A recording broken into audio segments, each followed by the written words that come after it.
La conseillère fédérale, chère Elisabeth, monsieur le directeur, mesdames et messieurs en vos titres et fonctions, chers et chers invités, c'est un honneur et un plaisir, madame la conseillère fédérale, de vous recevoir ici à Lausanne, plus précisément à la Haute École de la Santé La Source, que je remercie de son accueil à l'occasion de cette soirée organisée par le comité opposé à l'initiative pour un frein au coût. Au nom du gouvernement vaudois, je vous souhaite donc une cordiale bienvenue en terre vaudoise. Une cordiale bienvenue également à celles et ceux qui sont venus débattre de cette initiative, soutenant un camp ou l'autre. Et puis bienvenue enfin, bien sûr, à vous toutes et tous qui êtes venus écouter les débats et les échanges qui auront lieu plus tard dans le cadre de la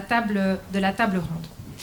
Louis Joubert, secrétaire particulier de Diderot et tout comme son bon maître, philosophe à ses heures perdues, a écrit dans ses carnets de correspondance cette phrase que je me permets de mettre en exergue et qui illustre bien la démarche entreprise ce soir. Je cite: « Il vaut mieux débattre d'une question sans la régler que la régler sans avoir débattu. »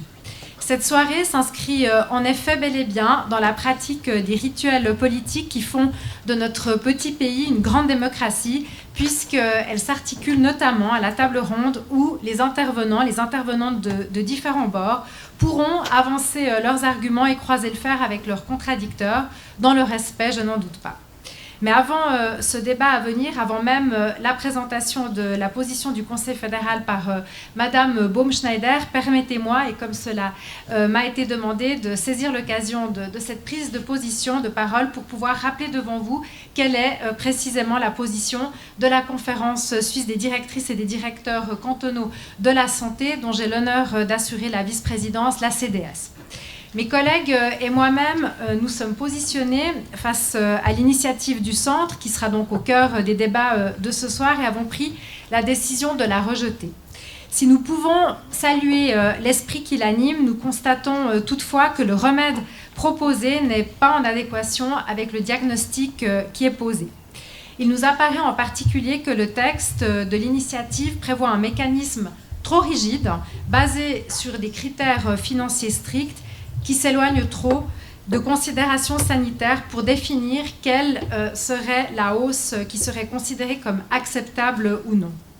Cette initiative, par exemple, ne tient pas compte du vieillissement de la population et des différents progrès médico-techniques qui, qu'on le veuille ou non, continueront à avoir un impact important sur l'évolution des coûts qui ne vont cesser d'augmenter dans une société vieillissante et d'autant plus dans une société comme la nôtre qui souhaite pouvoir bénéficier des meilleurs traitements, des traitements donc les plus pointus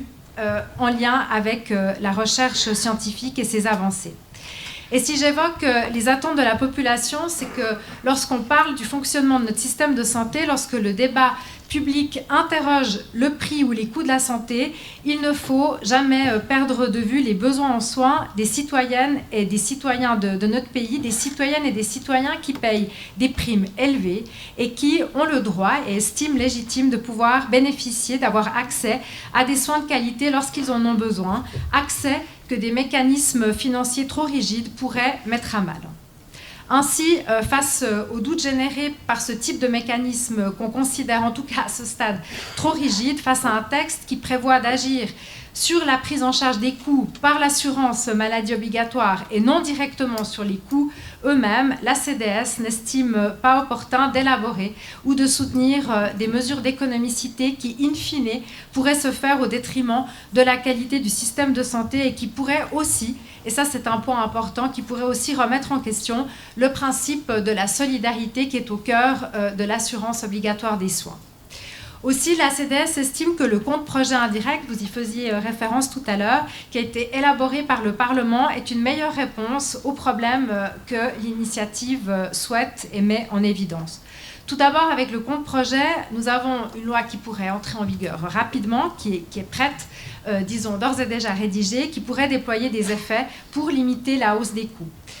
Madame Baumschneider l'expliquera de manière plus détaillée, cela va sans dire, mais ce compte-projet prévoit que le Conseil fédéral fixe des objectifs, non seulement en matière de coûts, mais aussi en matière de qualité. Et il permet aussi, et ça c'est un point évidemment important pour les cantons, de fixer pour les propres cantons des critères, des objectifs pour pouvoir s'adapter aux spécificités qui sont les nôtres, parce qu'on ne vit pas les mêmes réalités dans le canton de Vaud que dans le canton d'Appenzell, Rhône intérieur par exemple, et donner cette latitude et cette possibilité au canton, c'est évidemment un point très important pour la CDS. Bien plus que l'initiative, le compte-projet tient aussi compte de l'évolution des besoins des patients. Il permet d'éviter une limitation de l'accès aux soins, particulièrement pour les malades chroniques et les personnes âgées qui, elles, vous le savez, nécessitent davantage de soins. Et je rappelle à ce titre que 45% des prestations qui sont prises en charge par l'assurance maladie obligatoire sont fournies aux personnes de plus de 65 ans.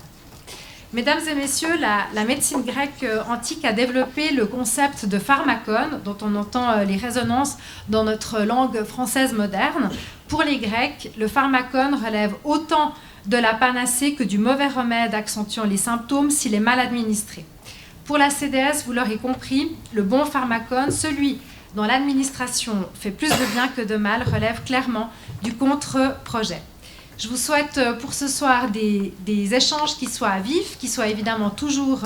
respectueux, comme ils le sont si souvent, en tout cas dans la mesure du possible dans notre démocratie. Je ne pourrais malheureusement pas assister à la table ronde, mais je me réjouis d'ores et déjà, grâce à 24 heures aux journalistes ici présents, de pouvoir lire un compte-rendu de tout ce qui aura pu être débattu ce soir. Et je vous remercie chaleureusement pour votre attention.